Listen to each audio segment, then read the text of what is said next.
Daftar hadir udah dibuka oleh Aisyah, tolong ditengok.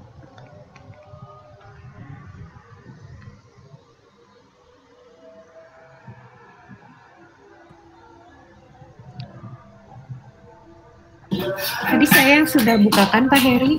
Oh ya, nanti sekalian diisi BAP-nya ya. Iya, siapa? Ya, salah seorang mengisi. Kayaknya sih Aisyah nggak kuliah, dia saya suruh ada tugas lain bersama Pak Sipi ngerjain soal neraca massa inersi.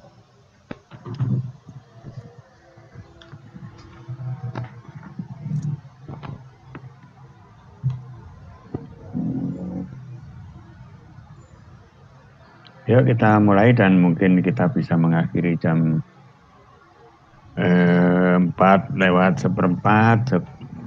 nggak lebih dari 4:30 lah, supaya masih ada kesempatan sholat asar. Ini sudah adzan, tapi kita tunda dulu sholat kita. Mahasiswa bisa saja lepas dulu dari sholat. Ini ada slide saya sudah bagikan tadi. Slide yang pertama 25 slide. File pertama 25 slide itu yang akan saya terangkan. Lalu slide kedua itu kayak sepertinya slide file kedua dan ketiga itu sudah ada di dalam file yang pertama saya bagikan. Mungkin hanya sekedar pengulangan untuk mempertegas saja. Lalu di akhir kuliah nanti tolong saya diingatkan untuk menampilkan kembali rencana kuliah kita. Karena kita mendapat konfirmasi dari Dr. Mian kalau dia akan mengisi kuliah-kuliah kita mulai minggu depan 2 kali, 2 minggu mendatang, lalu pada bulan Oktober dan November paling tidak 2 minggu mendatang kita akan mendapatkan kuliah dari Dr. Mian. Ya, ini saya tampilkan slide yang saya gunakan begini aja. Tidak, tulisan saya besar-besar, jadi bisa walaupun dengan slide editing bisa kita lihat ya. Saya lupa ini pernah saya sampaikan atau tidak, paling tidak ini adalah gambaran dari sistem pembakaran di dalam sebuah boiler. Bahan bakarnya kalau saya lihat bentuknya ini adalah cangkang sawit. Apakah layar sudah berada di posisi slide yang kedua? Sudah, Pak.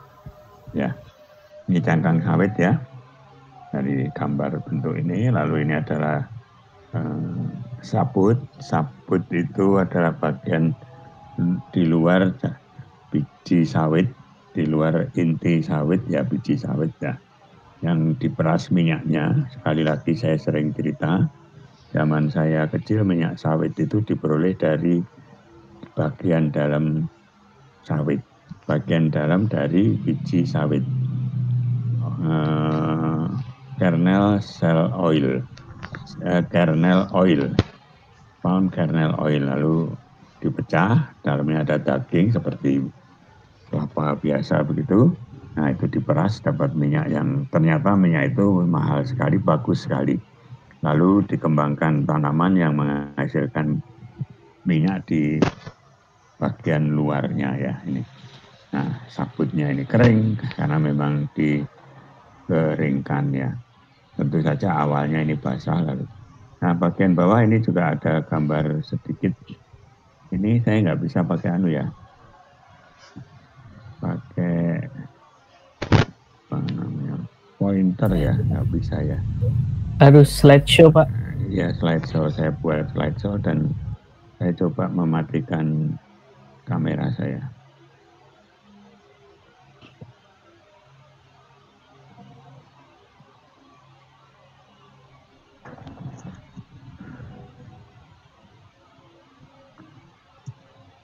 Nah ini yang bagian bawah ini bagaimana orang-orang di pabrik yang kita katakan bahwa minyak sawit ini penghasil devisa besar saat ini, mungkin malah terbesar karena gas bumi sudah surut nilainya.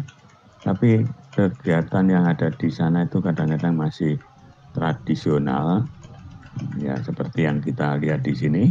Ini petugas masih lumayan, ini kita lihat mereka masih menggunakan sepatu, Baik. masih menggunakan apa ini, helm.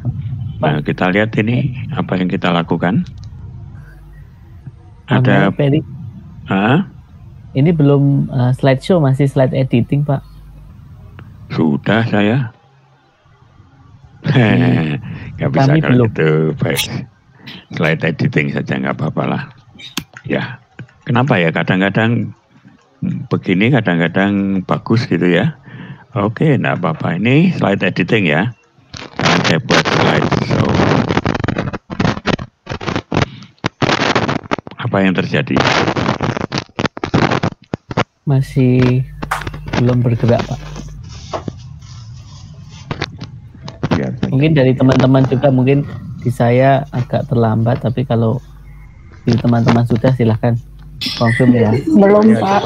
Mahasiswa enggak ya, udah begini aja lah supaya ini juga bisa slide. Ya, saya ulang kembali, tidak pakai apa namanya pointer, pakai mouse saja panah ini. Ini tipenya adalah tipe grid, tipe stoker. Nah, stoker itu seperti cangkul gitu ya, sekop gitu. Ini di bawah sini ada gridnya, ada kisi-kisi, kemudian bahan bakar kelihatannya masuk dari sini. Kita lihat ini masuk di sini nih ya. Kalau kita lihat yang di atas ini sedang ditutup pintu jendelanya, ini selalu ditutup ya, kalau tidak udara masuk tanpa kendali di sini yang mengakibatkan udara berlebih, sangat berlebihan. Ya, memang udara diperlukan sedikit berlebih tetapi tidak boleh berlebihan. Nah, kalau dibuka seperti ini, dan apa yang dilakukan oleh orangnya ini, karena abu di atas grid itu tidak bisa jatuh sendiri. Kisi-kisi itu seperti ayakan, harusnya bisa menjatuhkan abu, tetapi kalau abunya menggumpal ini akan tidak bisa jatuh. Dan kalau itu sudah menggumpal, menutup kisi-kisi yang ini banyak bidangnya, tinggal bidang sedikit saja yang bisa dialiri udara dari bagian bawah ke atas, dari bagian bawah ini ke atas, mendinginkan grid tadi sambil akhirnya membakar. Bagian yang tidak tertutup abu makin banyak mendapatkan aliran udara, dan di sana kemudian terjadi yang disebut hotspot. Ini sudah direkam ya, jadi kalau ada hal-hal yang kurang jelas bisa disetel kembali. Hotspot ini membahayakan, gridnya bisa leleh, paling tidak melengkung dan sebagainya. Sehingga petugas ini harus rajin-rajin mengeluarkan lelehan abu yang sudah berupa gumpal, bukan lelehan tetapi gumpalan saja sudah cukup. Ya, abu bisa sampai meleleh, tapi kadang-kadang hanya menggumpal saja. Permukaan satu partikel dengan partikel lain menempel dan kemudian menjadi menempel bersama. Saya beberapa kali mengunjungi hal-hal semacam ini ya. Ya, ini yang modern begitu, yang modern diatur dengan, tentu saja ini kapasitasnya mungkin besar sekali. Kalau nggak salah ini untuk urusan 300 megawatt. Kalau yang tadi 4 sampai 5 megawatt, kecil-kecil di pabrik sawit. Nah, ini sistem pembakaran sampah yang nanti akan kemungkinan akan dijelaskan kembali oleh Dr. Mian. Cerita saya dan kuliah berikutnya ini mengawali menyiapkan diri kita untuk mendapatkan kuliah dari Dr. Mian ya. Sepintas saja dulu ini sekalian lihat. Ada grid yang berupa seperti jari yang dua tangan yang saling berimpitan. Kalau kita tatap muka, saya bisa mempraktekkan dengan jari tangan saya. Lalu salah satu, ini ada dua yang berjejer, salah satu mendorong ke bawah, satunya diam, kemudian yang habis mendorong dia mundur lagi lewat agak ke bawah, begitu, lalu mendorong, lalu yang dorong sebelahnya, begitu ya. dua itu saling mendorong. Nah ini tentu saja harus dilindungi supaya tidak kena api yang panas. Nah, di atas grid ada abu, ada bahan bakar. Dengan begitu api tidak langsung kena pada grid tadi. Di samping itu udara pembakar, primary air, udara pembakar utama dialirkan dari bawah gitu. Nah, dengan begitu terlindungi semua. Tapi kalau sampai terjadi hotspot akibat abu meleleh, tumpuan terlalu tebal, udara nggak bisa menembus, nah terjadilah kekhawatiran potensi untuk panas setempat hotspot. Dari gambar ini kelihatan bahwa bagian daerah bawah ini warnanya merah, pembakaran volatile matter atau bara saja. Kalau yang bawah begini ini bara saja, bara. Lalu di bagian atas agak cerah, ini pembakaran volatile matter yang sudah berkurang kadar gas-gas yang mengembun, ya termasuk uap air, aseton, dan asam asetat, dan sebagainya. Ini jadi pembakaran CO dan H2. Ini bisa memberi warna api yang membara begitu. Ya, saya lanjutkan. Ini gambar skematik. Kalau tadi lebih ke arah sebenarnya, ini skematik yang tadi saya jelaskan. Ada udara dari bawah ini, kemudian ada pirolisis, mulai dari sini pengeringan, pirolisis, kemudian ada volatile matter lepas, ada pembakaran di permukaan, unggun, tumpuan, ada yang belum terbakar volatile matternya karena itu diberi secondary air. Ya. Begitu saya kira. Ada apalagi di sini yang perlu saya tampilkan. Nah, air preheater, ini ada udara ini terlalu canggih, ada udara yang ada oksigen yang dimasukkan, ya terlalu canggih ya. Membakar sampah aja pakai oksigen, tapi saya kira cukup dengan udara saja. Gambarnya bisa saya geser, saya kira ya bisa saya geser. Nah, kebanyakan gesernya.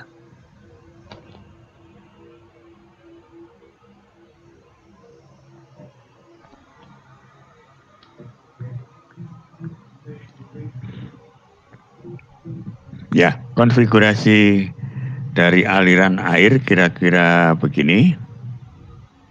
Saya mulai dari sini. Biasanya air dilewatkan pipa-pipa yang ditaruh di dinding. Seringkali saya terkecoh. Ini pipa yang dijejer di dinding ini diberi nama membran. Ini membran. Apa kok ada membran? Ternyata pipa yang ditanam di dinding tungku, hampir setengahnya terbenam dalam dinding, lebih dari setengahnya telanjang menghadap ke sinar ke radiasi ini ya. Nah, terjadi penguapan. Nah, penguapan tadi kemudian air tadi dilewatkan sekali lagi di sini. Kalau tadi panasnya radiasi, yang di sini panasnya konveksi, uap air menjadi superheated, dari saturated menjadi superheated. Semua yang saya ceritakan ini ada di buku sistem utilitas saya, bisa dibaca nanti lebih jelas atau juga bisa lihat di pustaka-pustaka yang terbuka.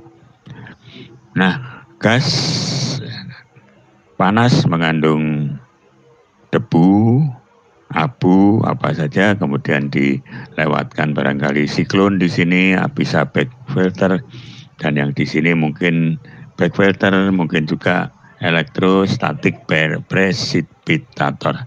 Elektrostatik precipitator. Ya, ini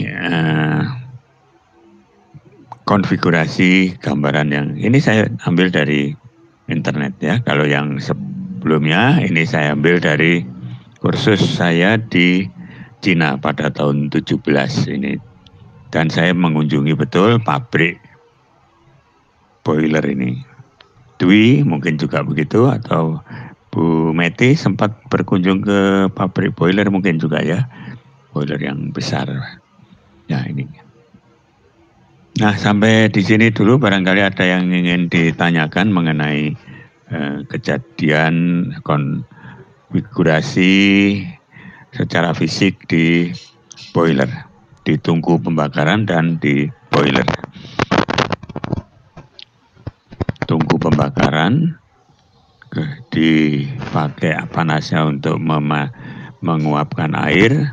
Nah, penguapan air itu sebenarnya boilernya ada di situ, boiling.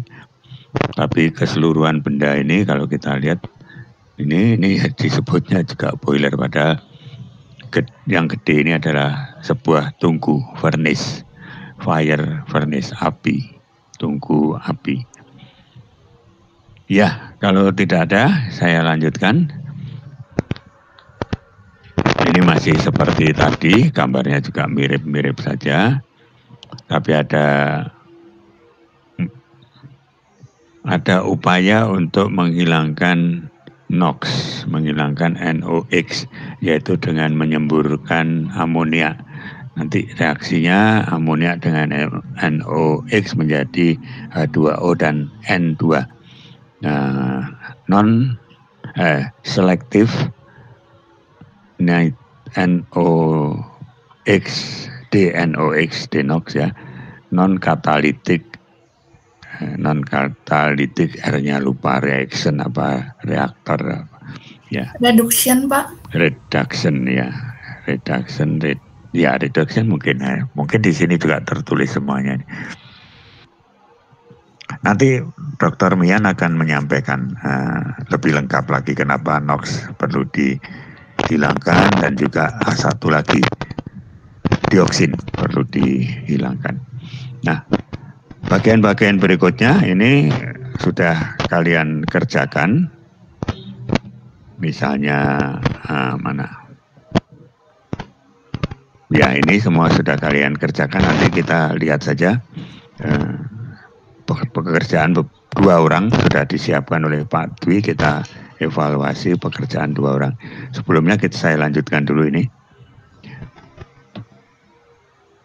Pada akhirnya nanti sesudah jadi kita punya mungkin 3 di sebelah sini, pembakaran, furnace, kemudian produksi steam dengan panas dari pembakaran, steamnya kemudian dialirkan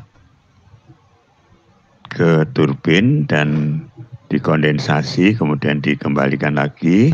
Ini ada garis merah, saya senang sekali gambar begini, bahwa paling tidak sebuah sistem turbin uap itu ada 2 tangga tekanan. Paling tidak tentu saja modifikasi banyak sekali. Kalau kalian buka buku SU saya, di sana ada 1 bab yang diberi nama steam system atau neraca gugus. Nah, pada prinsipnya adalah diagram ini, tetapi lebih banyak variasinya. Ya, kita lihat apa yang saya tulis di sana. Saya coba. Apakah sudah slide show sekarang? Belum, Pak. Belum. Coba nanti Dwi sesudah kuliah ini peluangkan waktu 15 menit, barangkali versinya beda ya, sehingga kita nanti save as ke versi yang baru. Karena kamu lihat kuliah-kuliah yang lain bisa slideshow kan, dan aman-aman saja. Iya. Betul Pak. Ya. Saya lihat ada 3 orang dari teknik mesin, tentunya ini bisa menjelaskan ini lebih baik dari saya. Yang perlu kita perhatikan, ini selingkaran ini adalah siklus Rankine. Kalau kita kembali ke termo, seringkali mahasiswa di teknik bioenergi mengatakan, nah ini Pak kuliah termo nggak usah diajar. Oh ya bolehlah. Apa yang kita lihat di sini? Termo, panas, bisa diubah menjadi kerja. Saya pernah menggambar ini, jadi sebenarnya sudah hafal semuanya. Asal ada sebagian panas yang dibuang. Nah, gitu kan? Nah, efisiensi konversi thermal tadi adalah panas yang kerja yang dihasilkan netonya, jadi dikurangi dengan kerja untuk pompa dibagi dengan panas yang dimasukkan sekitar 30%.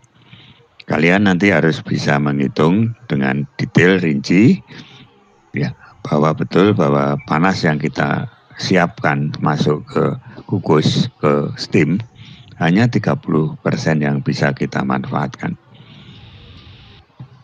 Nah, yang diingat seringkali juga saya sampaikan di dalam kuliah termo juga, yang dimaksud dengan kerja neto adalah kerja turbin dikurangi dengan kerja untuk pompa. Nah, kerja untuk pompa ini relatif kecil dibanding kerja yang diproduksi oleh turbin. Sehingga kalau kita malas, kerja pompa ini dianggap nol saja. Tapi beda dengan siklus Brayton, turbin gas. Yang digunakan untuk mengembalikan tekanan tinggi itu bukan pompa tetapi kompresor.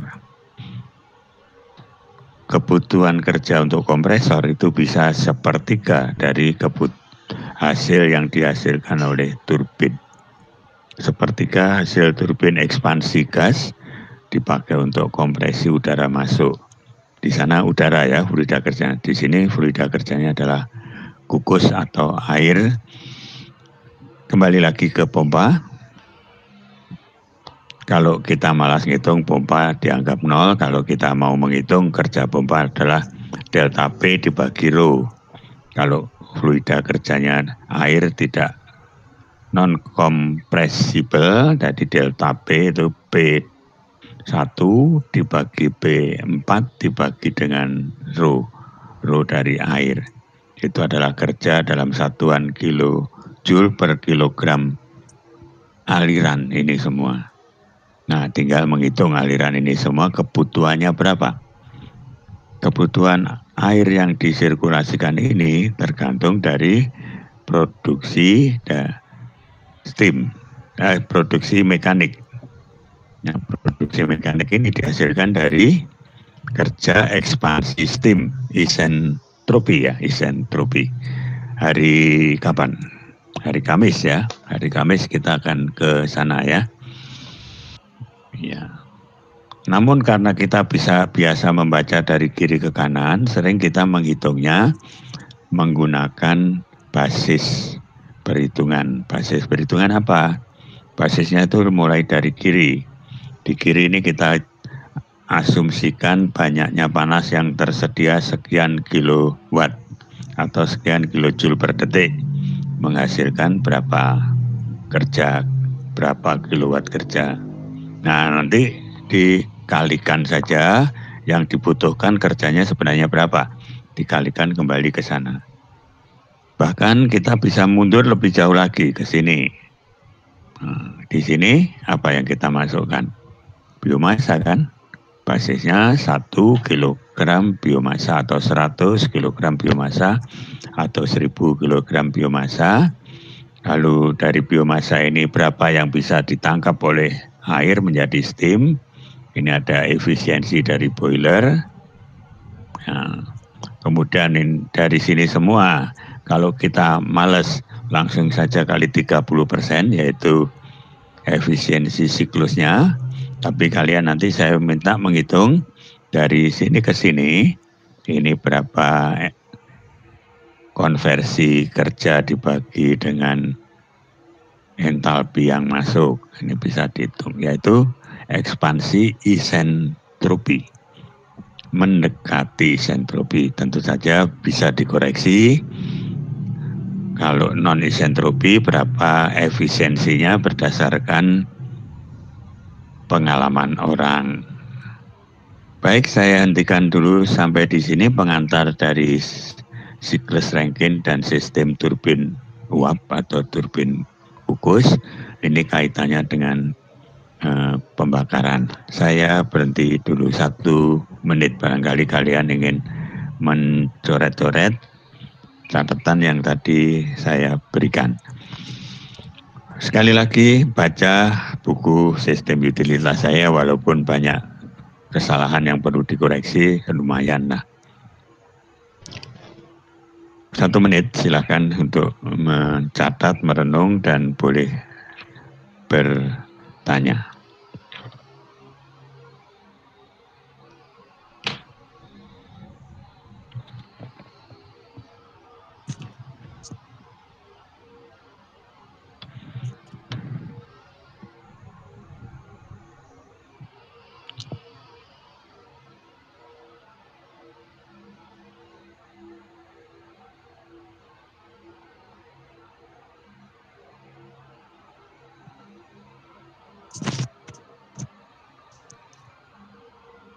Ya, saya lanjutkan.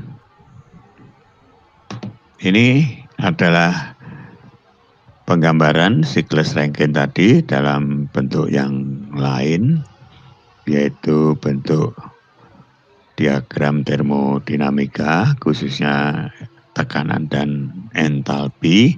Saya beri catatan ringkas di sebelah kanan ini, apa yang terjadi di masing-masing dan di mana kejadian itu.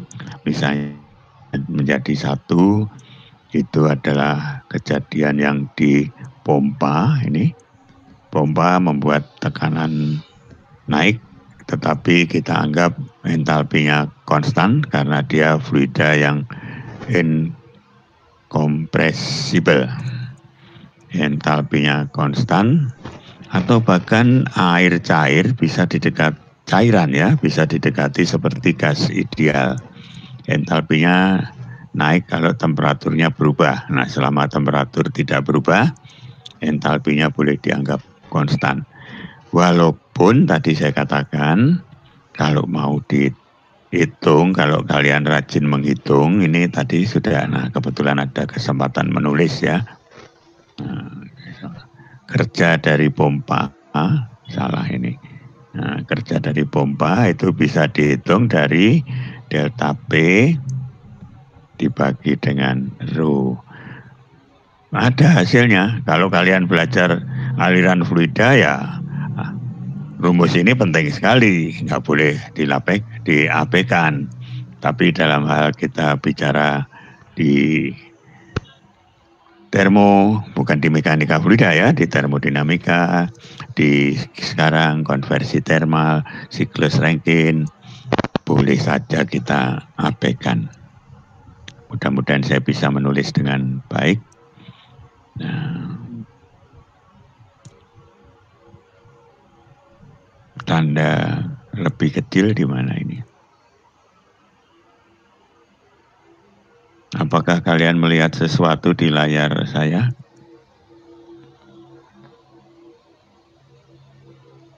Iya.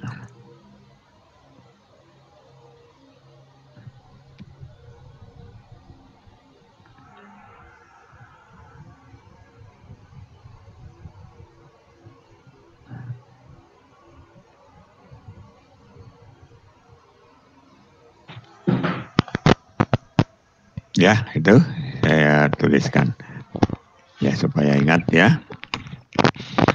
Delta P terus, tentu saja satuannya masih energi persatuan massa fluida yang bergerak. Misalnya kilojoule per kilogram, lalu dikalikan kilogram per menit menjadi kilojoule per menit. Nah, itu sudah satuan daya. Ya, semuanya harus terampil, mahir, hafal dengan istilah-istilah ini ya. Bagaimana yang dari mesin? Apakah ada yang aneh atau tidak tepat informasi yang saya sampaikan mengenai daya, gaya, energi persatuan waktu. Ya, ada vektor biasanya menyeletuk ini, silakan vektor. Mana vektor? Saya mau ngabsen. Ya, vektor hadir nggak? Hadir, Pak. Pak, diam aja, Pak. Benar nggak? Salahkan Pak. Saya kalau. Nggak menyalahkan, Pak. Jangan begitu, nggak apa-apa. Kan kadang-kadang mesin dan teknik kimia agak tidak sama definisi atau terminologinya. Tidak sama definisi dan terminologi. Ya, vektor dan kawan-kawan, siapa lagi yang satu itu kalau di teknik kimia kerja keluar turbin kami beri nama minus karena keluar dari sistem. Kalau kalian memberi namanya plus toh, karena kalian bisa rasakan hasilnya, kan gitu toh. Kalau pompa, kerja masuk pompa karena kami beri nama plus karena masuk ke pompa, ke air, kalau kalian memberi nama minus, kalian kehilangan karena kalian, diri kalian harus mengeluarkan. Misalnya, ya tentu saja bukan diri orangnya, bisa saja motor listrik, nah listriknya. Ya, itu. Kita lanjutkan kalau tidak ada permasalahan. Ini harus mahir nanti ya. Ada koreksi ini kayaknya ini S. Ini S-nya kecil saja. Kenapa? Apa beda kecil dan besar? Yang kecil itu persatuan massa atau entropi spesifik ya. Kalau yang besar itu sudah ekstensif, besaran ekstensif. Nah, supaya sama dengan tulisan lain, entalpi spesifik, entropi spesifik. Nah, kalau tekanan itu saya beri besar, nggak ada, karena dia besaran yang memang ya besaran tidak ekstensif, tidak intensif, tidak spesifik. Temperatur juga begitu. Tapi P saya tulis dengan P kecil kalau dia menjadi tekanan parsial. Baik, kita lanjutkan. Dalam sebuah sistem lebih komplit dari gambar sebelumnya, nah ini lebih komplit dari gambar ini, sebenarnya sebuah sistem pembangkit kerja dari steam itu seperti ini. Kita lihat ya. Ini tulisannya bahasa Inggris. Sebenarnya ini buatan kami, laporan kami yang dalam bahasa Inggris, sehingga kami menggambarkannya dalam bahasa Inggris.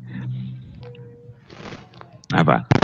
Kita bicara boiler, kita bicara pembakaran di sini, boiler pembakaran di sini menghasilkan steam.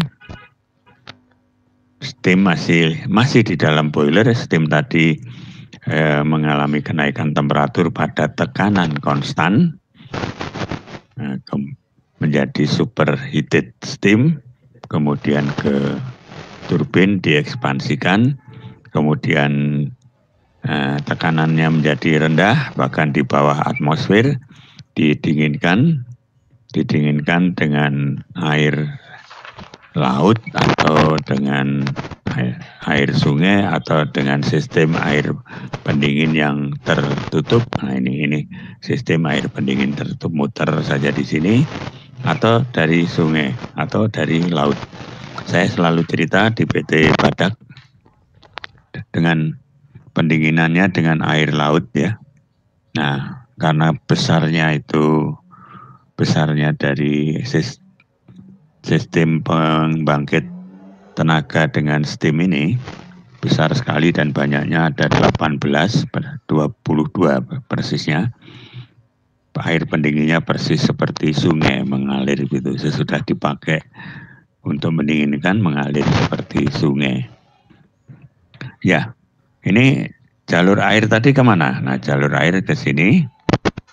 Ini sudah menjadi air, kemudian dipanasi awal.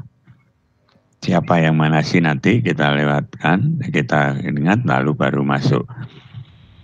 Nah, hasil pembakaran ini flue gasnya memanaskan, masih di dalam boiler, memanaskan steam dari saturated menjadi superheated, kemudian sisanya dipakai untuk memanaskan air dari umpan boiler yang dingin menjadi yang hangat, dan kemudian masih tersisa lagi sayang dibuang, dipakai untuk memanaskan air. Air, apa ini? Udara ya, udara. Nah, kalau saya rajin, saya coba untuk memberi kalian bisa melakukannya juga. Ini adalah jalur air. Rajin atau rapi ya. Mudah-mudahan gambar saya ini rapi. Ini adalah jalur air. Dan di sini sudah berupa air yang tekanan tinggi. Nah, di situ kemudian jadi uap, tekanan tinggi, kemudian tekanan rendah. Saya gambar yang lain. Ini adalah jalur gas panasnya. Jalur gas panasnya. Saya gambar dengan yang lain. Ini adalah jalur udaranya. Saya gambar, nggak usah, gambarnya warnanya udah habis. Umpan biomasa ada di daerah sini ini.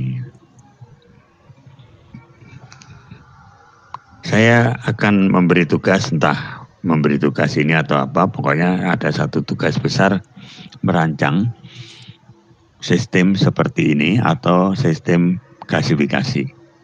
Mengembangkan listrik dari biomasa lewat gasifikasi atau lewat steam power plant semacam ini. Ya, saya berhenti lagi sampai di sini. Barangkali ada yang ingin ditanyakan sebelum ke hitungan-hitungan yang sudah kalian lakukan.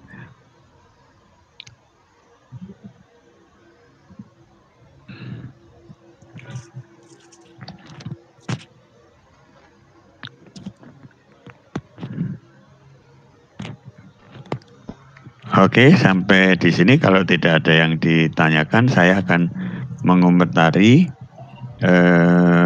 dua. Dwi, kirim satu lagi, Dwi, dari dua jawaban yang pagi tadi dikumpulkan. Nah, sekarang berikutnya ini adalah baik, Pak. Hitungan ya, hitungan yang sudah kalian lakukan. Ini mungkin tidak perlu saya terangkan, toh sudah saya sampaikan lewat WA. Ini semua sudah diterima file PDF saya mengenai slide ini. Ya, itu semua ya. Ini ada salah, nggak tahu ini tadi ada salah pencet. Jadi seperti ini. Rusak.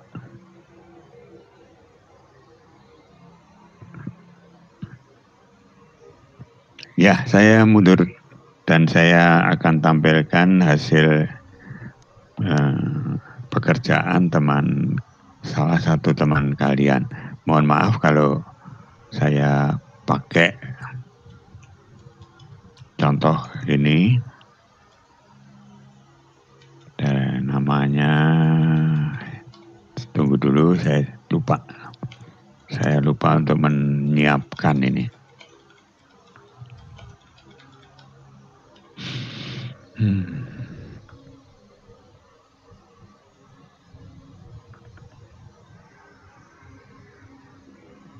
Yori, Anissa, dan Ariwena sudah 3. Kamu kirim lagi satu, Dwi? Atau nggak usah saja? Saya kirim untuk tugas 5, Pak. Sudah saya kirim 2 orang. Tadi yang kamu kirim 3 ternyata sudah belum nyampe, Dwi. Yang tadi, Pak, yang tadi atas nama Anissa dan Ihsan. Ini tugas ada. Baik. Dan tugas 5. Jadi kalau begitu ada 5 contoh. Saya mudah-mudahan nggak terlalu banyak beda antara satu dengan yang lain, sehingga ya sebentar saya siapkan dulu.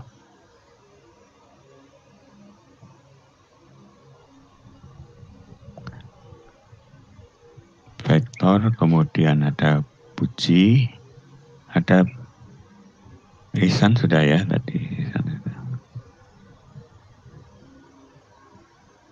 Vektor sudah, Puji yang belum. Ya, Puji. Ya, coba kita lihat Anissa. Nah, ini Anissa ya. Anissa. Oh, belum tampil ya.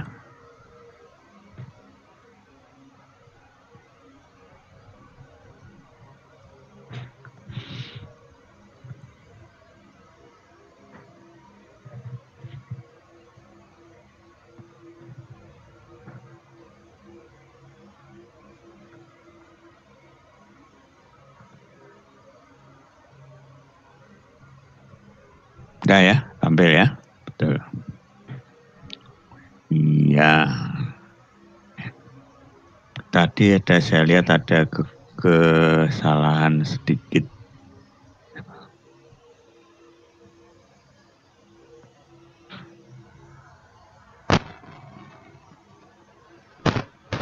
Oh, ini betul ini ya. Ini bisa lihat anu saya ya.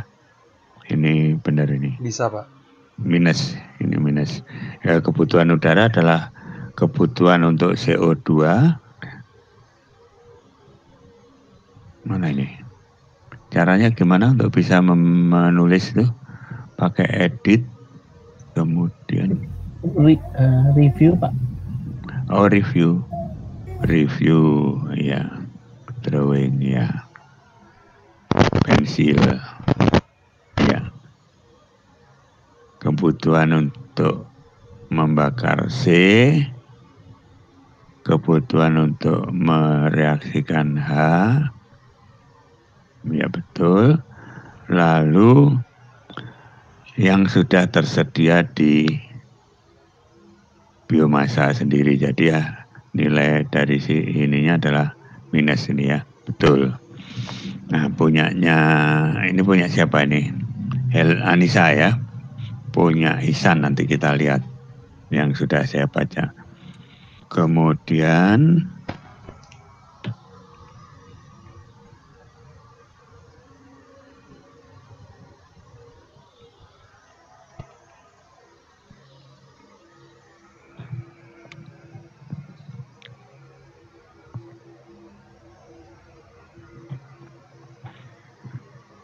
CO2 yang terbentuk. Nah, ini saya biasanya tidak sampai segini karena kilogram ini tidak, tapi tugas kalian mungkin saya tugasi untuk membuat kilogram ya, tidak perlu sampai kilogram. Yang sebenarnya kilomol saja. Sesudah mendapatkan kilomol ini kemana perginya ini? Ke ini apa ini? Gas robong kan? Kilomol ini dipakai untuk, kok jadi gambarnya jadi kenapa nih? Ini dipakai untuk menghitung kebutuhan daya blower penghisap gas terobong kilomol ya. Ini kan, ini gas terobongnya ini. Gas terobong adalah CO2, H2O, kemudian ya H2O terbentuk, H2O dari reaksi, H2O dari bahan bakarnya, kandungan air bahan bakarnya, betul. Lalu ada N2, O2-nya tidak karena kelihatannya ini hitungan yang ya. Nah, oke. Ini sama, itu juga begitu. Betul, begitu ya. Kecuali ini lagi, ini seringkali kurang bermanfaat bagi pengalaman saya ya. Yang kita perlukan adalah yang kilomol. Kilomol ini akan membawa kita ke perhitungan banyak dalam meter kubik aliran. Meter kubik aliran. Jangan lupa bahwa kalian harus bisa mengubah kilomol aliran menjadi meter kubik aliran. Meter kubiknya pada temperatur dan tekanan nyata, boleh. Harus ditulis temperaturnya berapa, 250 derajat Celcius, apa 25 derajat Celcius. Atau sering di dalam engineering, sering dituliskan dalam normal meter kubik. Normal meter kubik artinya tekanannya 25. Nah, tekanannya berapa? 25 ya, tekanannya 1 bar, temperaturnya 25. Baik, itu Anissa punya, lalu punya Ihsan tadi saya lihat ada kesalahan yang kelihatannya kecil, tetapi agak nggak enak. Punya Ihsan di mana ini? Ini benar, ini yang tersedia benar, kebutuhan udah. Nah, ini tersembunyi tapi kebetulan saya bisa melihatnya. Ini adalah jumlah dari sini bukan? Ihsan hadir nggak nih?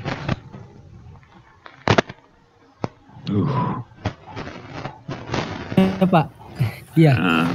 Ya itu kan 4,5 tambah 2, 6,5, 6,5 tambah 11 ya 7. Nah ini mestinya dikurangkan ini ya, Ihsan. Oh iya jadi Pak, saya 40. Nah, nggak tahu di bawahnya benar apa nggak, saya lupa tadi kan.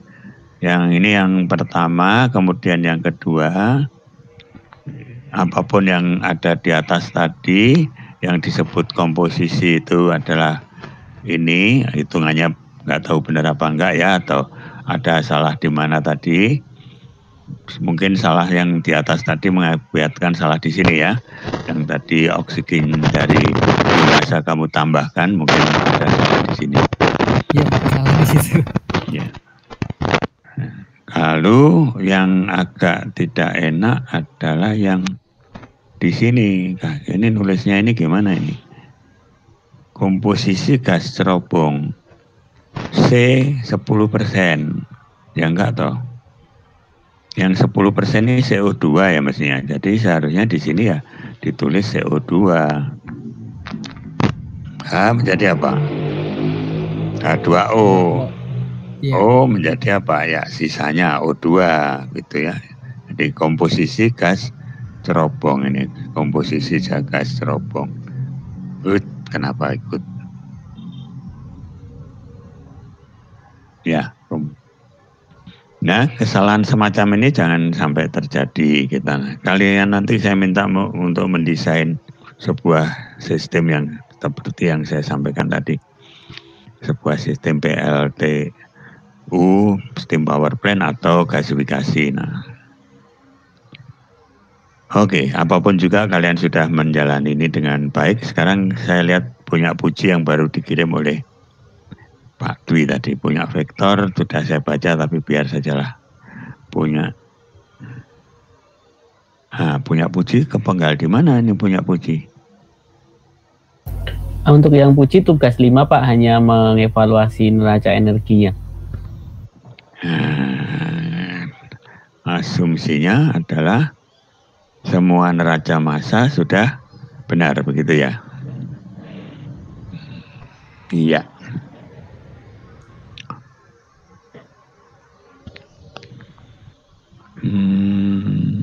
Panas yang dilepas oleh pembakaran adalah biomasa dikurangi. Nah ini, bentar, maksudnya apa ini Puji? Panas yang dilepas oleh pembakaran. Jadi combustionnya kan itu. Ini ada yang belum ditulis ini belum ada yang belum ditulis ini. Panas dari biomasa. Panas LHV biomasa ditambah air preheater kalau ada, itu kan maksudnya. Kemudian dikurang Gise apa Gise ini? Oh, didefinisikan Gise. Ya. Kilosnya di atas. Yang dilepas oleh ini judul dan bawahnya agak membingungkan. Mungkin Gise ini adalah panas masuk ke sistem pembakaran.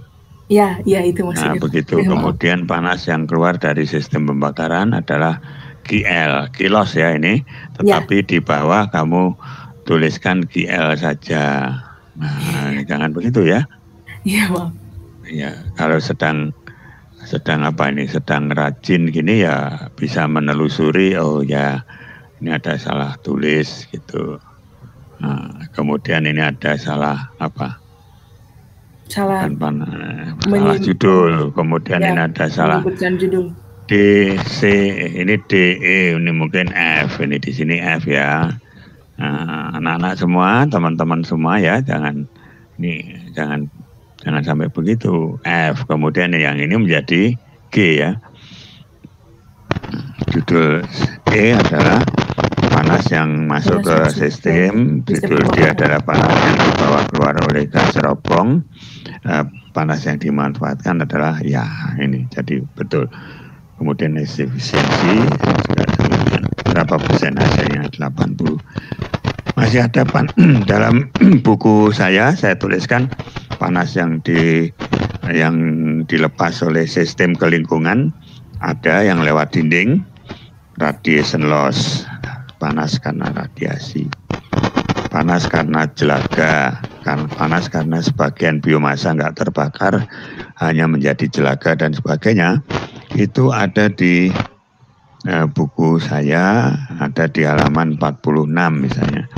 Itu ya, 46 rugi-rugi panas terutama sebagai berikut. Dry gas losses, ini yang sedang kita hadapi adalah dry gas losses atau sudah wet gas losses, karena laju alir wet artinya laju alir gasnya ini termasuk uap air baik dari biomasa maupun hasil pembakaran. Kalau di diktat saya dibagi dua.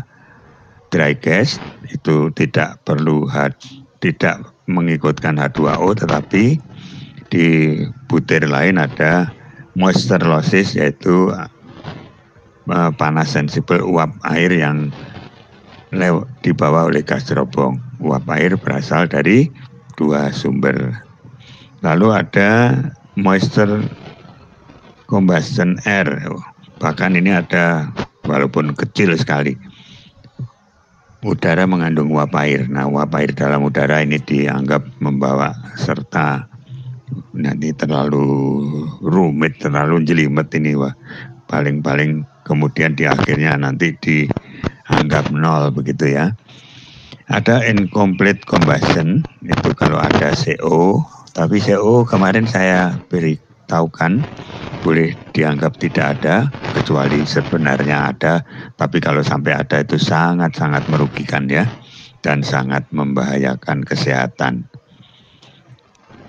Begitu pula jelaga, uncombusted carbon losses, halaman 47 dari buku saya. Lalu radiation dan unaccounted losses. Ya, dari neraca energi kalau dihitung-hitung kok selisihnya itu disebut unaccounted. Tapi selisihnya itu juga dititipi dengan radiasi. Bisa kita hitung, tapi biasanya kita dapatkan angka dari pengalaman orang. Di dalam buku saya tuliskan radiation and unaccounted losses ini 3-5% dari umpan yang dari panas yang dibawa oleh LHV dari gas ya. Jadi langsung saja ini kali 5% itu adalah panas yang lewat dinding, kali 3% panas yang hilang lewat dinding. Atau kalau kita lihat slide tadi ada pedaran api, nah itu juga lossesnya tinggi sekali. Operator pun merasakan panasnya dari radiasi api. Baik, itu yang bisa saya olah, bisa saya komentari mengenai beberapa beberapa jawaban kalian. Vektor, mau dikomentari jawabanmu? Boleh Pak, tapi yang tugas 5 aja Pak. Soalnya yang tugas 4 saya kayaknya salah. Justru kalau salah itu yang saya cari. Sudah saya revisi Pak di tugas 5 ini. Tugas 5 yang kapan ini? Dikirim oleh Dwi atau? Iya Pak, yang T05 Pak. Oh, yang vektor. Yang baru aja dikirim 3 halaman ini. Langsung betul, saja. Pak. langsung saya buka begini, apa bisa langsung tampil? Ya, Sudah. tampil ini. Sudah tampil, Pak. Nah, langsung tampil. Ini yang sudah perbaikan. Kita lihat vektor apa yang kamu dapat, kamu telaah sendiri, kamu salah di mana ini. Ini Pak, Tulis. di pertamanya yang neraca massa itu sebelumnya saya nggak ngurangin O-nya dengan yang ada di biomasa. Nah terus yang kedua itu sebelumnya saya ini Pak, pakai rumusnya di buku Basu. Nah itu kan dalam kilo. Ternyata setelah saya tinjau di neraca energinya itu bermasalah Pak. Jadi mending saya ulang dari pakai mol basisnya. Ntar dulu, menarik ini. Dari Basu berarti rumusnya salah atau kamu salah memasukkan angka? Kalau setelah saya tinjau Pak dari Basu itu nanti loss-nya lebih tinggi daripada Q biomasanya Pak. Nah itu terus saya merasa kayak oh ini pasti ada yang salah. Terus setelah saya ulangi lagi pakai basis mol di neraca massanya itu ternyata loss-nya masuk akal Pak, lebih kecil dari biomasanya.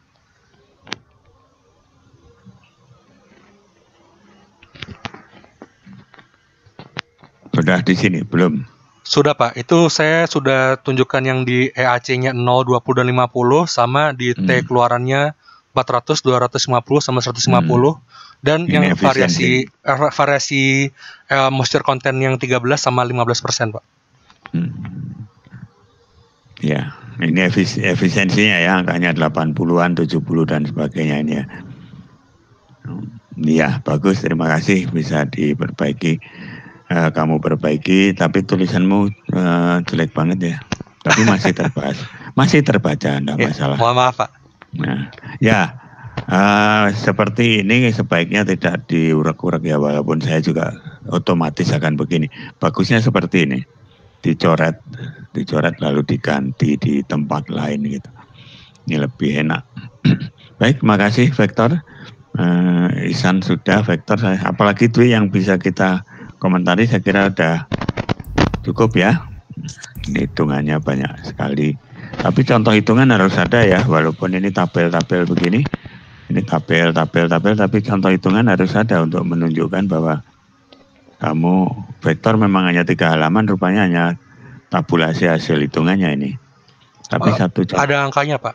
Tapi itu cuma saya masukkan angkanya terus langsung keluar hasil karena pakai Excel.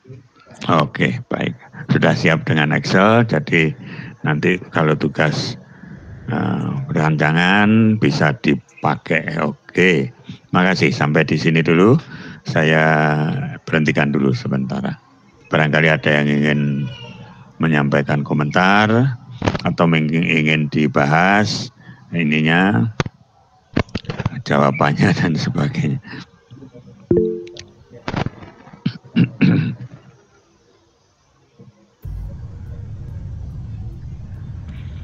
Kalau tidak ada, saya teruskan dengan kuliahnya. Saya Oke, Pak Eri. Ada 3 mahasiswa. Tidak bisa melihat saya. Silakan saja apa ya? Ya, Ari dan Randy dan Caca tadi, silakan. Iya, silakan salah seorang diurut saja, mungkin dari Ari yang disebut dulu oleh Dwi.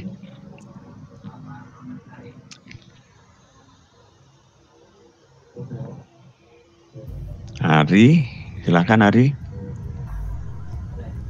Tes. Ya Pak, terima kasih Pak. Hmm. Jadi dalam pengerjaan tugas 04 dan 05 saya juga sempat diskusi bersama Victor Pak. Jadi menggunakan perhitungan yang ada di buku Basu itu keluar angka apa namanya? Masanya itu terlalu besar Pak jika dibandingkan kalau misalnya pakai tabulasi seperti yang ada di buku sistem utilitas. Nah, itu kira-kira kenapa ya Pak bisa bedanya itu masa komposisi gas buang itu sampai ketemunya dalam ton Pak? Mungkin angka yang kamu sisipkan ke dalam persamaan Basu salah. Saya nggak buka Basu ini, saya malah bukanya buku SU. Kalau kamu tunggu sebentar, saya buka buku Basu ya. Halaman berapa? Syukur-syukur nanti bisa saya. Atau kamu bisa buka buku Basu dan menayangkan begitu? Iya. bisa Pak. Bisa Dwi atau bisa Ari sendiri. Oke, bisa kamu siapkan. Berikutnya siapa tadi yang ingin bertanya? Dwi, kita kumpulkan dulu nanti sambil Ari Randy, menyiapkan. Pak. Mas Randy. Silakan Randy. Ini Pak, saya mau terkait neraca massa.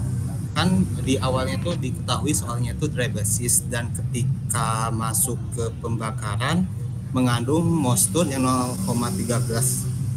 Untuk masuk perhitungan itu, apakah unsur H dan O-nya dalam H2O itu harus dipecah untuk masuk ke perhitungan atau diabaikan Pak ya?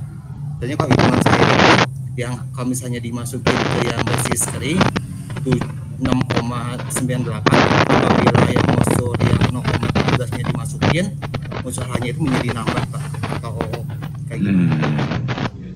Ya, bagus pertanyaan. Yang terakhir siapa tadi? Caca. Caca, pertanyaannya apa? Iya Pak, jadi kan dari contoh soal yang kemarin itu biomasanya tidak mengandung nitrogen dan sulfur ya Pak. Nah saya mau tanya, jika biomasanya mengandung nitrogen kan nanti di gas celobongnya ada NOx ya Pak. Nah kemudian juga yang pernah saya baca itu NOx itu terbentuk jika temperatur pembakarannya tinggi sekali gitu Pak. Iya, jadi, betul. Ya, jadi kalau misal sejauh ini kan contoh soalnya temperatur gas cerobongnya itu 450 derajat Celcius ya Pak. Nah, jika temperatur gas cerobongnya itu tinggi sekali gitu, berarti kan ada NOx dari, bukan hanya dari hasil reaksi itu, maksudnya ada tambahan NOx, itu bagaimana ya Pak? Iya. Semua pertanyaan bagus, supaya saya tunda dulu jawabnya supaya semua mendengarkan. Kembali ke siapa tadi penanya pertama? Ari ya? Yang menyiapkan buku basuh. Saya mundur dulu. Iya Pak. Bisa ditayangkan nggak? Bisa Pak, sebentar. Ya. Jadi ini sudah. Oh, ini sudah tertayangkan ya. Jadi, baik. Jadi untuk tugas 04 yang perhitungan neraca massa itu saya gunakan persamaan yang ada di buku basuh. Mulai dari persamaan 3.32 itu untuk mencari udara benar. Kemudian runut ke bawah sampai untuk mendapatkan produk yang ada di gas buang, CO2, vapor, nitrogen, oksigen, dan SO2. Tapi yang hasil yang didapatkan itu yang saya masukkan itu langsung sudah sesuai dengan ini ya Pak. Jadi kalau nggak salah kan karbonnya itu 46% saya masukkan. Kamu masukkan angka 46 atau 0,46? Saya masukkan angka 46 Pak, karena ketika saya bandingkan sama yang ini terutama di buku sistem utilitas kan kalau tidak salah ini 11,53 fraksi karbon. Jadi saya langsung asumsi kalau saya di sini masukkan langsung angka 46 saja. Ya. Lalu semuanya C-nya 46, hanya 8. Benar. O-nya? Revisi Pak, itu C-nya 54 maksudnya Hari tadi. Oh, 54 benar. Oke, iya tentu saja. Ya. C-nya 54, angka 54. Kemudian H, angka 8. Iya, Pak. 8. O, angka berapa? O, angka sebentar. 36, Pak. 36. Saya mau ngelihat yang dan sebenarnya sih yang ada keanehan lain itu komposisi nitrogen di sini di gas buang itu N ditambah 0,768 XSR dikali yang MDA. Jadi kalau XSR-nya tidak ada atau 0% dan bahan bakarnya tidak ada nitrogen, berarti tidak ada nitrogen di gas buang. Iya kan?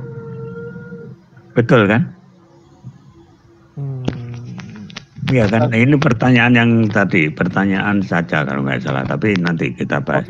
Oke, Saya mau melihat ke atas lagi, jangan digerakkan rumus yang kebutuhan udara ini. Kebutuhan udara dan di mana? Karbon dioksida. Karbon dioksida. Ini udah jangan bergerak, udah tertulis, jangan bergerak. Nah, kita lihat itu aja, angkanya benar nggak? Hasil karbon dioksida adalah 3,36 kali C per kilogram bahan bakar, ya. Ini yang C yang kamu masukkan berapa kalau konsisten dengan rumusan di atas? Sama Pak, angka ini 54. Jadi 3,36 kali 54 ya. Benar. Dibagi dengan 1. Ya kan? Per 1 kilogram toh? Benar, Pak. Apakah enggak seharusnya C itu kamu masukkan 0,54?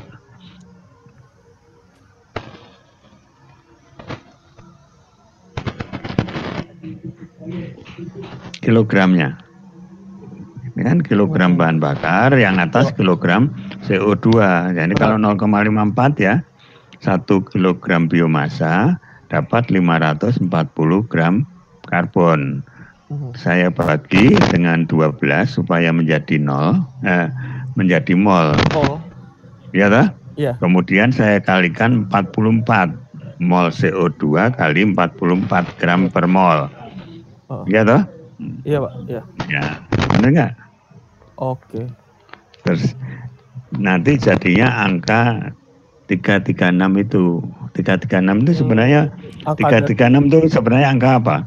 44 dibagi 12. Iya, konversi dari molnya, Pak. 40 dari dibagi 12 3, ya, mungkin 12. Coba diulang lagi. Diulang lagi, ini rumus 332 ini C-nya adalah pecahan.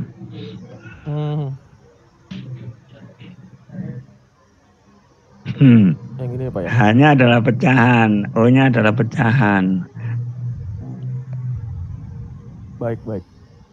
Nah, cuman selalu ini rumus-rumus begini ini membingungkan dan selalu contoh saja waktu menghitung LHV, HHV, saya berulang kali nggak percaya sampai saya ingin kamu hitung, tolong kamu hitung.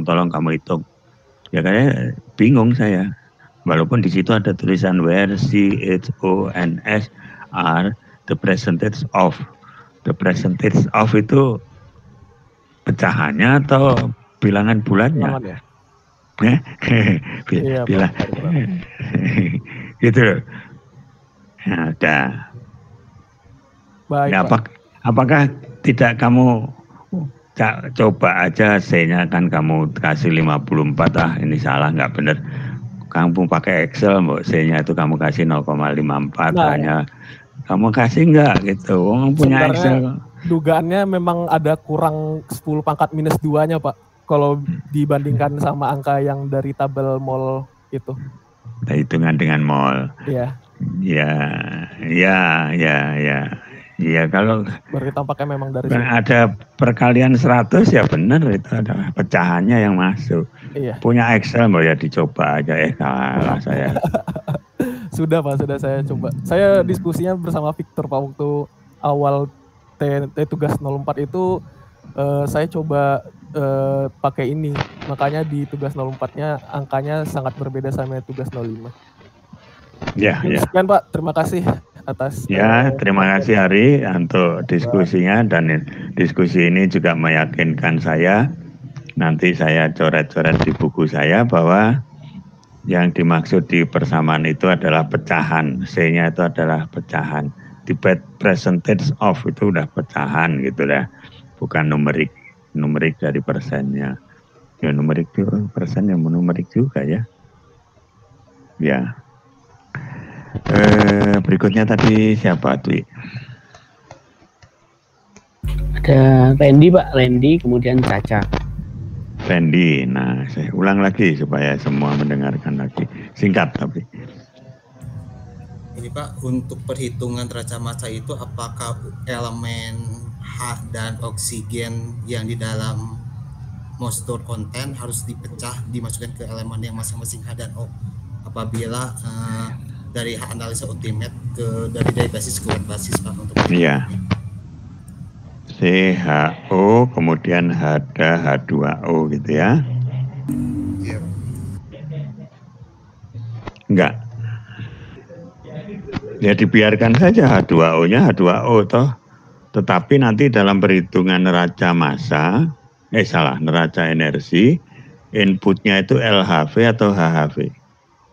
Nah ini yang harus hati-hati. Tetapi dalam neraca elemen atau neraca senyawa H2O itu numpang lewat saja.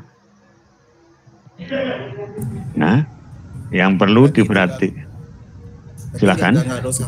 Nggak mengaruhi kebutuhan udara Pak ya, kalau misalnya nggak dimasukin ke mempengaruhi karena CHO yang ada di sana adalah CHO yang kalau di total sudah 100%. Begitu kan? CHO yang saya beri 54, 8, dan 36 itu kan udah 100%. Sekarang kalau kamu punya H2O-nya berapa? 13%, CHO tadi hanya menempati kalau di total 87%. C tambah H tambah O 87%. Sehingga C-nya menjadi berapa persen? H-nya menjadi berapa persen? O-nya menjadi berapa persen? Menjadi 87% kali 54%. Berapa itu? Kemudian H 87% kali 8%. O yang sudah tersedia juga 87% kali berapa tadi O-nya? 36 ya. 36%. Nah, angka hasil perkalian 87% kali 54%, lalu 87% kali 8% dan 87% kali 36% itulah kebutuhan udara. Nah, H2O 13%, ya numpang lewat aja, menambahi H2O yang sudah ada. Menambahi H2O yang sebagai uap air tadi hanya numpang lewat, menambahi H2O yang terbentuk dari pembakaran H. Bagus ini pertanyaannya. Nah kemudian saya nanya Vektor sama Ari yang sudah tadi udah saya anggap betul. Kemudian siapa tadi? Apakah kamu melakukan koreksi itu? Koreksi bahwa dalam 1 kilogram biomasa yang mengandung 13% uap air, biomasa tanpa air yang komposisinya saya beri itu tinggal 87%. Tinggal 870 gram. Yang 130 gram ditempati oleh air. Mana nih? Sudah Pak. Ari sama Vektor, udah? Sudah Pak. Saya juga sudah ini Pak. Ya kan kemarin disuruh variasi moisture content ke 15. Itu juga sudah saya kasih nilainya yang di T05. Jadi jawabannya kadar air mempengaruhi kebutuhan udara ya? Ya Pak. Ya, bahkan kalau mau jelimet, kadar air juga dalam udara mempengaruhi kebutuhan udara. Tapi kita nggak usah jelimet segitulah. Ya kan dalam 1 meter kubik udara atau 100 mol udara ada uap air. Uap airnya itu biasa sampai ke 1,7% kalau basah sekali. Udara yang basah 1,7% udara itu uap air. Nah, kalau kamu hitung, ya itu mempengaruhi jumlah udara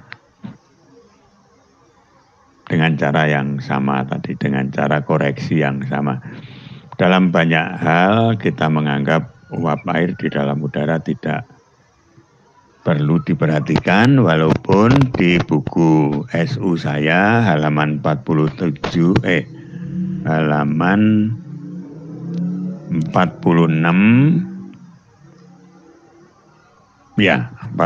butir C.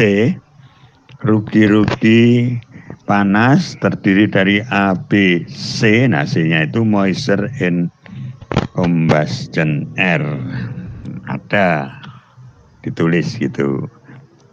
Tapi kalimatnya saya tutup dengan kalimat yang memudahkan kita. Harga ini sering diabaikan. Cuman kalau yang ada di bahan bakar yang jangan ya dalam biomasa, karena biomasa kan basah. Sudah selesai. Siapa lagi berikutnya? Tadi Caca, apa yang ditanya? Diulang lagi. Ya Pak, di soal yang sudah diberikan itu kan biomasanya tidak mengandung nitrogen dan sulfur. Nah, bagaimana kalau misalkan biomasa yang nanti digunakan itu mengandung nitrogen, kemudian kan setahu saya nitrogen NOx itu baru terbentuk jika temperatur gas cerobongnya sangat tinggi. Jadi ya jika nanti temperatur gas cerobongnya tinggi itu bagaimana Pak? Ya, ada dua hal yang perlu saya sampaikan. Nitrogen dalam biomasa, dalam batu bara, Pak Dwi ingat, Pak Song dan kawan-kawan, Pak Hendra mengatakan nitrogen dalam bahan bakar akan mungkin bisa menjadi NOx kan? Betul Pak, ada kemungkinan. NOx-nya ditulis NO2 atau N2O atau N2O4, nah terserah kita ya. Peristiwa itu bisa terjadi kalau ada temperatur tinggi atau ada energi aktivasi pencetus reaksi yang tinggi. Kalau tidak ada energi yang tinggi, N2 dalam bahan bakar kita asumsikan nitrogen dalam bahan bakar kita asumsikan menjadi N2. Ya, nah sekarang masalah berikutnya. Caca, jangan menyebut gas cerobong temperaturnya tinggi. Bukan, yang menyebabkan terbentuknya NOx bukan temperatur gas cerobong, temperatur pembakaran. Kalau kita menganalisis lebih dalam, mungkin nanti kalau di gasifikasi kita bisa mendalami analisis gasifier ya. Tapi bayangkan saja, sebentar. Saya bisa menampilkan gambar saya tadi, slide saya apa tadi? Ya.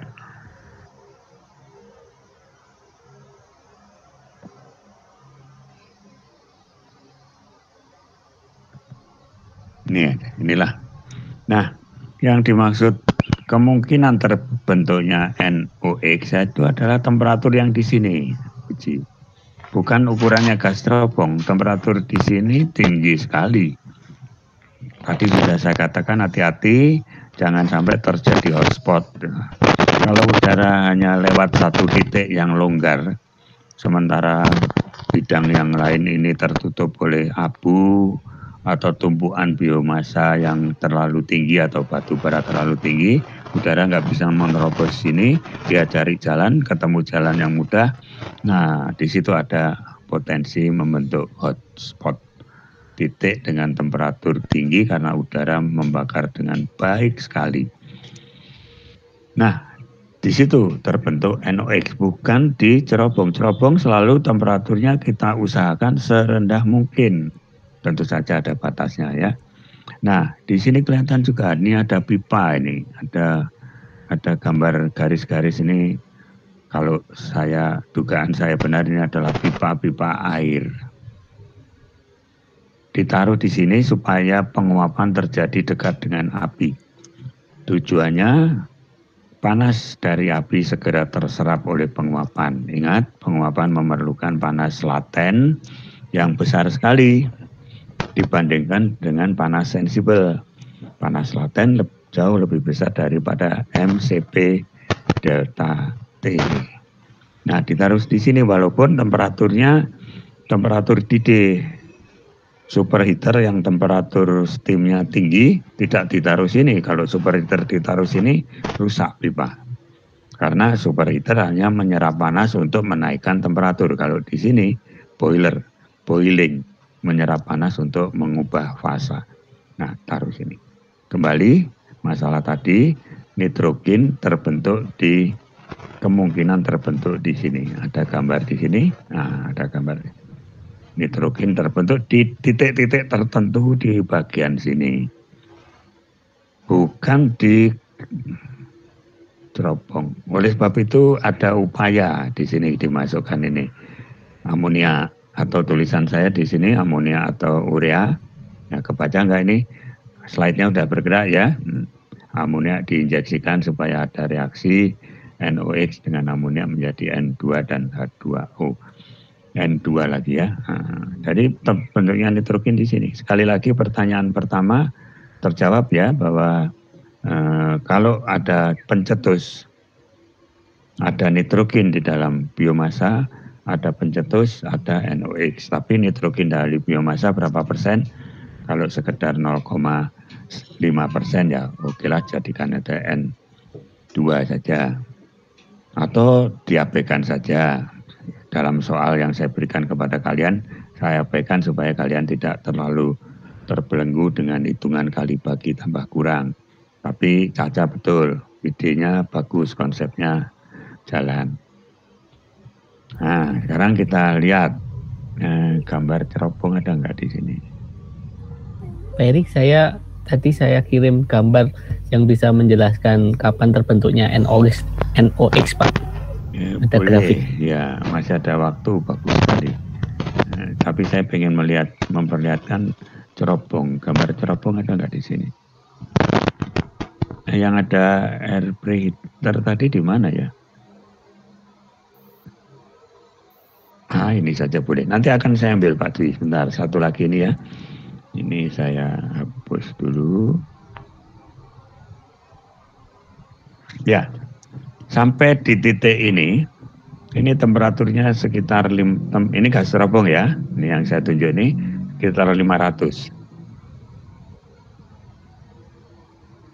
Di titik ini sekitar 550, 600 ya. Kemudian 500 diturunkan lagi, diturunkan. Kalau di titik ini dilepas, di titik gas cerobong sesudah superheater ini dilepas, rugi. Heat loss yang kamu hitung dalam tugas tadi, tugas 5 ya, tugas 5 apa ya, itu besar sekali, temperaturnya 600, 550, rugi. Karena itu di dalam soal yang saya berikan, divariasikan temperatur gas cerobong sampai 400, 300 dan sebagainya, tidak lain sesudah dipasangi economizer, sudah dipasangi air preheater. Economizer biasanya sudah terpasang di dalam boiler, tapi air preheater biasanya baru dipasang akhir-akhir ini. Kalau boiler itu sudah diinstal 20 tahun yang lalu, apalagi yang 30 tahun yang lalu. Orang belum mikir penghematan energi. Ya, ini dilepasnya di sini. Dilepasnya di sesudah economizer. Nah, ini temperaturnya 400 sudah. Nah, boleh nanti dicek ya, jangan percaya saya, dicek saja. Lalu dipasang, ini saya Pak Rusmanto, teman saya yang saya didik untuk energy conservation, sering memasang air preheater atau mengganti economizer di dalam sebuah boiler atau sistem boiler. Nah, keluar di sini ya serendah mungkin. Jadi Caca, NOx terbentuknya masih di ruang bakar di sini ya. Di sini udah enggak, jangan dianggap ini temperatur bakar, bukan. Ini udah 200 derajat, ada batasnya. Dwi mungkin bisa mencarikan atau kita tugasi aja para mahasiswa. Ini batasnya 150, sering kali saya katakan begitu. Kalau terlalu rendah, ada kemungkinan mengembun. Bukan semua H2O, tapi ada titik-titik dari cerobong itu dingin, H2O-nya mengembun. Apa yang terjadi? Ya, embun bikin karat. Apalagi kalau bahan bakarnya mengandung belerang. Ada SO2. SO2 larut ke dalam embun. Pengkaratannya lebih cepat. Ada kurva-kurva yang mungkin Pak Dwi juga punya. Ini kurva temperatur temperatur sesudah air preheater, temperatur flue gas sesudah air preheater nih sebaiknya berapa? Sebaiknya jangan lebih rendah dari ada. Ya, itu Caca ya. Sekali lagi, gas cerobong bukan cerminan untuk terbentuknya NOx, tapi titik-titik di ruang bakar cerminan terbentuknya NOx, dan saya sering bilang kilat. Petir itu juga potensi membentuk NOx sehingga air hujan kadang-kadang asam karena ada asam nitrit NO2. Oke, saya lihat dari Pak Dwi foto ini mudah-mudahan bisa saya pasang di wah, fotonya kecil Dwi, mudah-mudahan bisa saya pasang. Sebentar ya. Ini ya. Saya sisipkan di sini.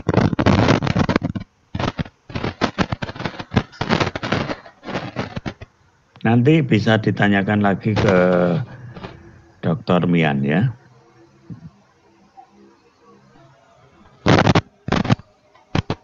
Iya. Apa yang bisa kita baca ini? Dilihat benda gambarnya aja bisa nggak usah lihat naskahnya.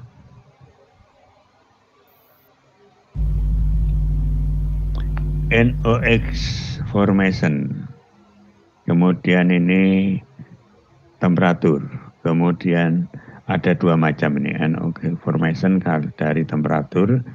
Nah, temperaturnya Fahrenheit, kalau Celsius kira-kira setengahnya saja, ya toh?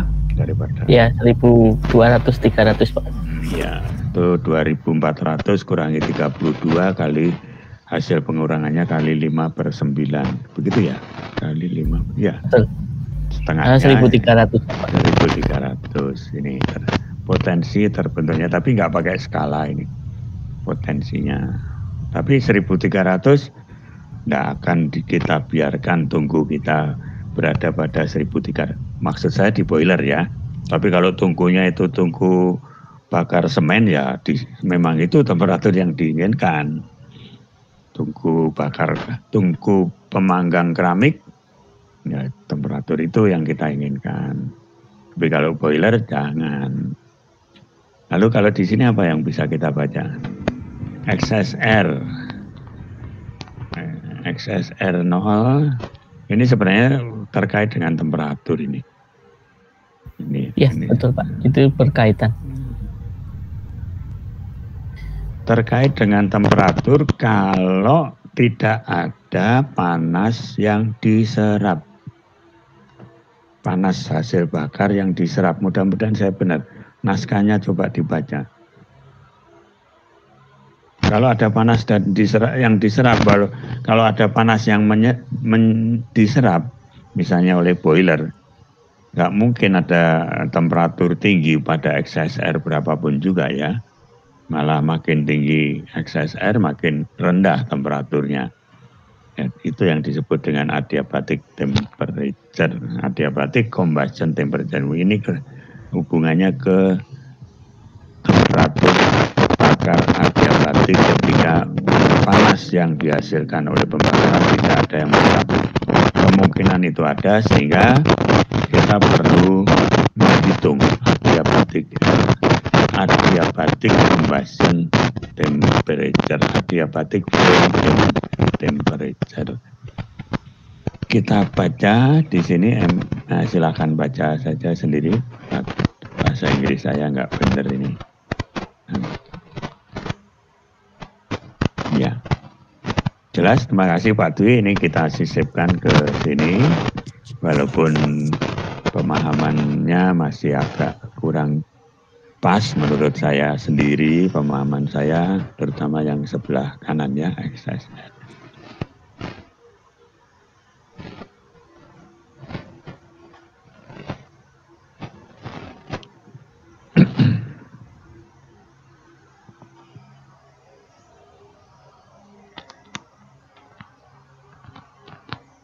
Ada penjelasan mengenai temperatur bakar kalau sampai terjadi karena kecelakaan, nggak ada yang ngisep panasnya, nggak ada ya.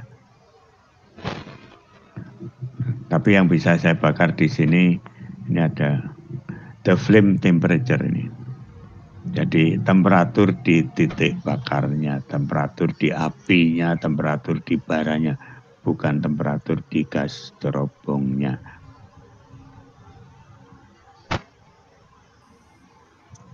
Ya, bagus, terima kasih. Karena ada banyak pertanyaan. PR. Tugas keberapa, Di? 7. 7, Pak. PR, tugas ke-7. Tulis dengan lebih lengkap dan lebih jelas, informasi lebih bagus apa yang sudah kita bahas tadi. Apa yang sudah kita bahas tadi. Ari, membahas apa tadi? Kemudian kalau lupa lagi, habis Ari siapa? Randy, kamu terjemahkan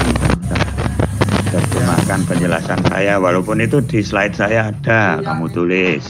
Bukan kamu, semuanya nulis. Bahwa kalau ada H2O bisa numpang lewat saja, tapi efeknya terhadap kebutuhan udara lewat banyaknya CH2O yang dibawa oleh biomasa basah, menjadi berkurang. Nah, tapi ada yang belum saya jelaskan, mudah-mudahan kamu bisa menjelaskan. H2O yang ada di bahan bakar akan menyerap panas, bukan karena pembakaran, menyerap panas karena dia harus menguap. Nah, LHV dari bahan bakar harus dikoreksi dengan penguapan air yang ada di bahan bakar. Tapi kalau HHV-nya nggak perlu, karena toh dia diuapkan, habis itu nanti kalau udah habis pembakaran, air dari bahan bakar menguap, uapnya mengembun lagi, ya kembali lagi diperoleh panas pengembunan di samping panas pengembunan air yang hasil pembakaran gitu loh. Tulis ya. Ini PR yang ketiga apa tadi? Pembentukan nitrogen NOx. Ini fungsi temperatur, fungsi XSR. Fungsi XSR lewat apa? Saya kira lewat adiabatic flame temperature. Kemudian jangan menggunakan temperatur gas cerobong sebagai ukuran potensi terbentuknya NOx, lalu asumsi kalau ada di bahan, karena itu nitrogen dalam bahan bakar diasumsikan menjadi N2 dan sebagainya. Banyak cerita saya tadi ditulis, pakai ketikan boleh, tapi jangan nyontoh ya. Diskusi bagus, tapi ketikan masing-masing bahasa Indonesia yang benar. Ya, tugas asisten menjadi makin tambah baca tulisan kalian. Oh, tulisan saya komentari tulisan kalian mengenai Benowo, kemudian Bantar Gebang. Wah, panjang-panjang banget, satu spasi lagi, ada yang 6 halaman.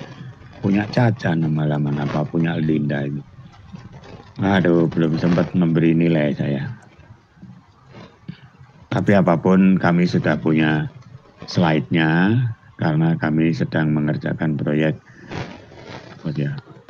co-firing PLTU berbahan bakar batu bara. Dan itu adalah contoh sampah dijadikan listrik. Sayang, tulisan yang panjang 6 halaman tadi, entah siapa, tapi wanita, mungkin Caca atau Linda. Nggak ada gambarnya, nggak ada diagramnya. Biasakan untuk membuat diagram, gambar, konsep dalam grafik dan sebagainya. Dah, sampai di sini. Berikutnya saya terangkan. Mana tadi berikutnya ini saya terangkan, atau nggak usah saya terangkan, kamu baca sendiri ini. Ini sebenarnya pengulangan, penegasan, penguatan apa yang sudah kita bahas itu ya. Juga file yang kedua dan ketiga itu isinya mirip-mirip ini semua. Sayang kalau nggak saya sampaikan pada mahasiswa, udah saya buat bagus-bagus, ini hitungan. Nah ini yang sedang tampil, apakah tampil slide sorter saya? Ini slide 19, 20, 21 kalau coba dilihat ini. Ini meleset satu halaman ya, karena disisipi satu slide tadi. Ini kalau I-nya ditanya, itu yang sudah kamu kerjakan.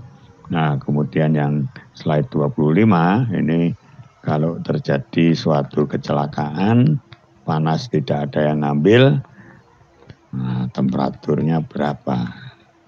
Temperatur ini ya, oke. Ya, kalau Q tidak ada yang ngambil, temperatur inilah adiabatic flame temperature, adiabatic combustion temperature sudah kita bahas. Oke, sampai di sini dulu. Saya janji apa lagi tadi? Ada pertanyaan sebelum saya menyelesaikan janji saya?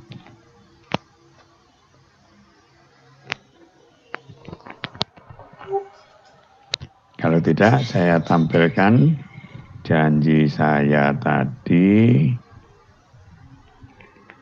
dengan menampilkan rencana kuliah kita menjadi berubah. Mana nih? Word SHP.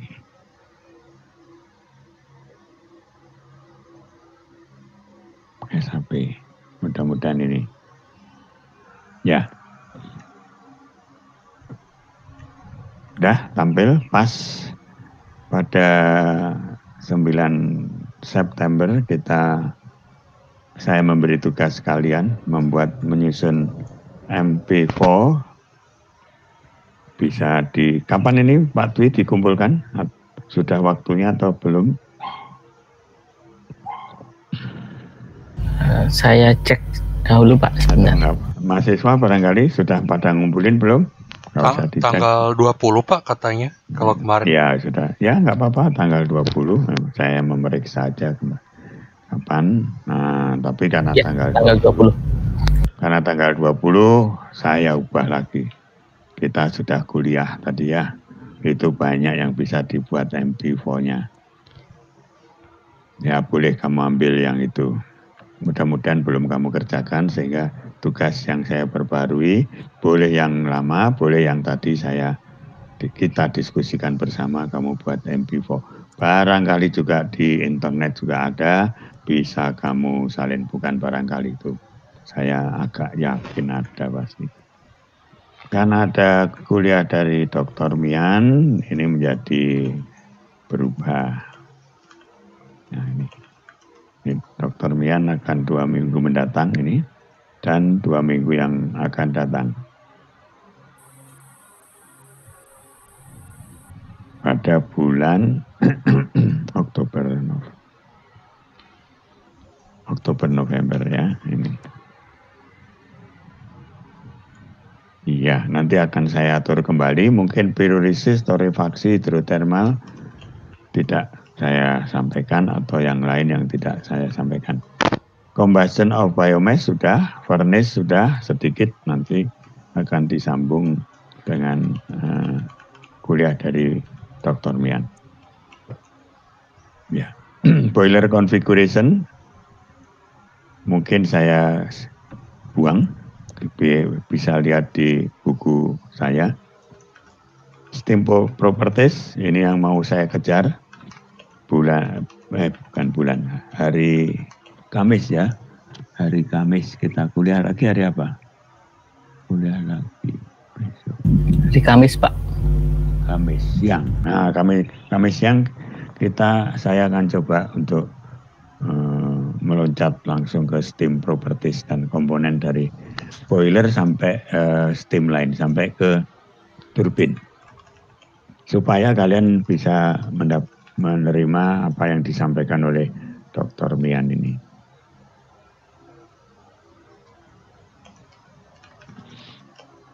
Ini yang di nanti bulan Oktober tanggal 11 ini. Ya, ini masih saya atur. Jadi kalau dikatakan SHP-nya kok berubah-ubah, ya begitulah, tergantung kondisi, dan mudah-mudahan perubahan-perubahan ini tidak terlalu membuat kalian gamang, ragu atau apa ya. Mudah-mudahan lebih mantap. Karena saya dititipi oleh 3 orang dari mesin, saya masih tetap harus menampilkan gasifikasi ya. Dan tetap saya buat ini masih tetap saya buat 2 minggu, tapi biasanya kami itu 4 minggu minimal mungkin yang kita buat begini. Nggak tahu apakah Vektor dan kawan-kawan memang perlu gasifikasi benar, tapi bagi kami, bagi saya dan teman TK, gasifikasi ini adalah praktek penerapan teori termodinamika kesetimbangan reaksi. Betul-betul kita praktekkan termodinamika kesetimbangan reaksi. Kalau di mesin nggak ada termodinamika multi komponen, yang ada termodinamika single komponen ya. Begitu penjelasan dari saya. Ada pertanyaan dari mahasiswa dulu, kalau tidak ada Bu Meti, kemudian Pak Dwi, dan mungkin ada penjelasan. Mahasiswa silahkan. Dari saya tidak ada, Pak Heri. Mahasiswa bagaimana? Masih mau mengikuti kuliah kita, kuliah ini? Victor raise hand ya Pak. Pak Victor, oke, Pak Victor, silakan. Mesti Pak, mau tanya Pak. Jadi kan ini jadi dibagi ke 2 sesi ya Pak untuk yang dari Dr. Mian ini. Nah itu